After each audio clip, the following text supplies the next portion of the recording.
ప్రయాగ క్షేత్రంలో వేణీదానం చాలా ప్రశస్తం అంటారు. వేణీదానం అంటే ఏమిటి? శ్రీ గురుభ్యో నమః. ఈనాటి కాలంలో కుంభమేళ అవుతున్నటువంటి నేపథ్యంలో ఈ నాలుగింటిలో ప్రయాగరాజ్, ఉజ్జయిని, నాసిక్, అలహాబాద్ ఇలా ఏది చెప్పినా కూడా ప్రయాగరాజ్ అన్నింటిలోకెల్లా కూడా చాలా ప్రత్యేకం.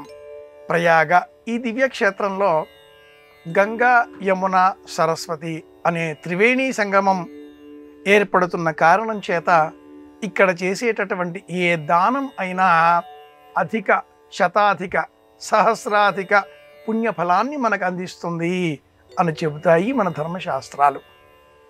ప్రయాగ క్షేత్రంలో చేయవలసిన దానాలలో అతి విశిష్టమైనటువంటి దానం వేణీ దానం.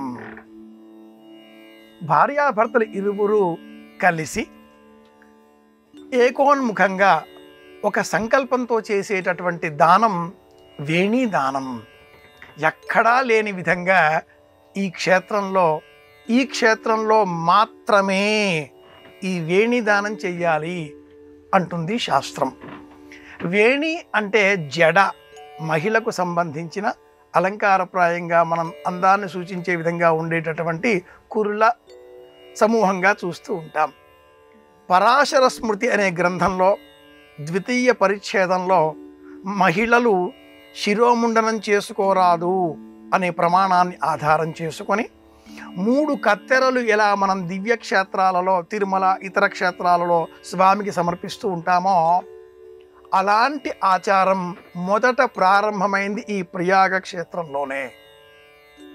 ఇక్కడ వేణీదానం సంకల్పం చేసిన తర్వాత ముందుగా గంగా నదిలో త్రివేణి సంగమంలో స్నానం చేసి భర్త ఎడమ తొడపైన కూర్చొని ఉన్న ఆ ఇల్లాలి కురులను సంకల్పపూర్వకంగా దువ్వెనతో భర్త దువ్వాలి, జడ వెయ్యాలి, పువ్వులతో అలంకరించాలి, సువాసనా తైలాన్ని అలదాలి.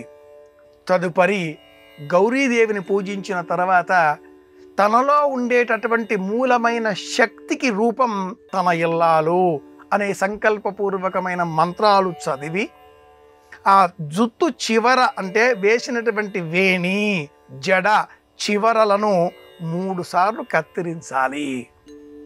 వాటిని గోమయంలో అద్ది ఆ గోమయాన్ని త్రివేణి సంగమంలో కలిపి మళ్ళీ స్నానాదికాదులు పూర్తి చేసి పొడి వస్త్రాలు ధరించి దశదానాలు చెయ్యాలి. ఇలా చేసినట్లయితే భార్యాభర్తలు ఇరువురికి ఏకకాలంలో దివ్యలోకాలు లభించడం, 7 జన్మలకు వారిరువురే భార్యాభర్తలుగా జన్మించడం ఇలాంటివన్నీ కూడా లభిస్తాయి అంటూ పుణ్యఫలంగా అక్కడి కథలు తెలియజేస్తాయి. నేపథ్యం ఏమిటి అంటే ఇరువురి మధ్యన ఒకే భావం కలగాలి.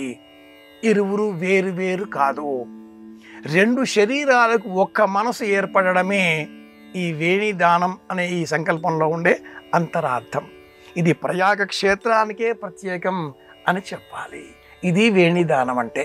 కుంభమేళాలో మాత్రమే కాకుండా ఎప్పుడైనా, ఏ సంవత్సరంలోనైనా, ఏ కాలంలోనైనా ప్రయాగకు వెళ్ళినప్పుడు ఈ దానం చేయవచ్చు.